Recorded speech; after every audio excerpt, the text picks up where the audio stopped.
Aksi bullying atau perundungan di kalangan pelajar belakangan kian memprihatinkan. Padahal berbagai pencegahan telah dilakukan, tapi perundungan tetap saja terjadi di lingkungan sekolah maupun di luar sekolah. Seperti yang terjadi di Batu, Jawa Timur, seorang pelajar SMP berinisial RKW meninggal dunia usai dipukuli dan dikeroyok temannya.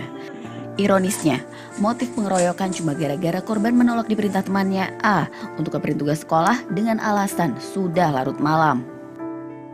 Keesokan harinya, A bersama 4 orang temannya mengeroyok korban di tempat sepi di Desa Srebet, Batu pada tanggal 29 Mei 2024. Kepala dan perut korban dipukuli berulang kali. Mirisnya, aksi perundungan ini direkam temannya dan viral di media sosial. Pasca kejadian itu, korban mengeluhkan sakit kepala dan dibawa ke rumah sakit. Namun sayang, nyawa korban tak dapat diselamatkan meski telah menjalani perawatan beberapa hari. Tak hanya itu, di Semarang, seorang siswa di Madrasah Sanawiyah juga menjadi korban perundungan oleh kakak kelasnya. Bagian dada dan lengan korban disetrika sebanyak 3 kali hanya gara-gara saling ejek saat waktu sekolah. Jika perundungan berujung pada aksi kekerasan fisik, nyatanya aksi perundungan bisa juga dilakukan secara verbal. Seperti yang terjadi pada GAD, siswa SMP di kawasan Tebet yang nekat ingin mengakhiri hidupnya dengan melompat dari lantai 3 gedung sekolahnya. Aksi itu dilakukan korban hanya karena dijauhi temannya. Akibat kerasnya benturan kanopi sekolah, korban menderita luka di sekujur tubuhnya dan menjalani perawatan di Puskesmas Kecamatan Tebet. Dari sejumlah kasus ini terbukti, perundungan kerap menimbulkan penderitaan, depresi berkepanjangan hingga aksi bunuh diri. Yang jelas, aksi perundungan tidak dibenarkan. Peran orang tua dan pihak sekolah dinilai sangat penting untuk memberikan pemahaman dan pendidikan untuk mencegah terjadinya kasus perundungan. Tim Liputan, BTV. Guna mengetahui pemicu aksi bullying di sekolah, kita sudah terhubung secara virtual dengan kriminolog anak, ada Mbak Hanifah Hasnah. Mbak Iva.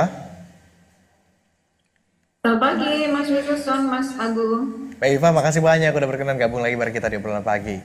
Kalau kita cermati dari kasus-kasus yang udah ada, Mbak Iva, kenapa sih aksi bullying pada anak ini terus terjadi di tanah air gitu? Belum ketemu terus titik temu atau program yang jitu untuk menghentikan bullying. Apalagi bullying sekarang bukan cuma sekedar verbal ya. Kalau dulu zaman kita mungkin ejek-ejekan doang kali ya. Sekarang tuh udah sampai main fisik gitu berkata. Kira-kira apa penyebabnya ini, Mbak?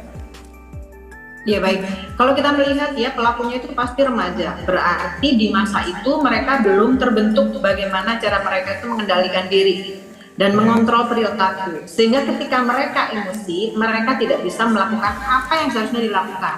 Jadi emosi, pikir, aksi tidak dilakukan, tapi emosi, aksi, pikir. Jadi dipikirnya terakhir atau tidak dipikir sama sekali. Lalu bagaimana pola asuh di rumah? Sekarang apakah orang tuanya itu adalah orang tua yang kasar atau orang tua yang justru mengabaikan? Atau justru orang tua permisif sehingga ketika anak melakukan apapun dibolehkan? Ini yang membuat anak-anak menjadi semakin melakukan kekerasan karena ada yang mensupport gitu ya. Lalu bagaimana teman-teman? Karena banyak sekali anak sebetulnya sudah baik, tetapi karena temannya tidak baik atau temannya tidak bisa mengontrol emosi, dia selalu melakukan konformitas terhadap temannya. Sehingga kita diojok-ojokin untuk ikutan memukul, dia mau. Jadi seperti ini Mas, lalu apa sih media yang dia akses? Karena di media-media itu terutama game banyak sekali kekerasan. Dan ini mereka internalisasi kemudian mereka wujudkan dalam kekerasan terhadap anaknya. Baik Mbak Iva, tapi kan seharusnya sekolah ini menjadi tempat pendidikan, lingkungan yang aman seperti. Tapi kenapa justru belakangan ini di sekolah banyak terjadi kasus bullying atau bahkan ya di sekitar sekolah, di belakang sekolah pada saat proses belajar mengajar dilakukan atau bahkan setelahnya? Ya, baik, karena ada kebiasaan menormalisasi kekerasan ini karena dianggap sebagai bercandaan. Artinya sekolah ini harus mengedukasi lagi yang bercanda itu yang seperti apa, yang melakukan pembulian itu seperti apa. Ini yang tidak dilakukan, sehingga mereka merasa bahwa ketika ada seorang anak yang merasa dibully, dianggap baper. Padahal dia sudah merasakan bahwa ini sudah sesuatu yang tidak menyenangkan. Bullying itu sudah jelas. Ada yang powerful, ada yang powerless. Dilakukan berulang kali dengan tujuan untuk menyakiti. Ini yang harus didudukkan dulu permasalahannya dari sekolah terhadap anak. Lalu bagaimana sekolah itu memberikan aturan, menyampaikan aturan-aturan itu kepada orang tua ketika mau masuk sekolah.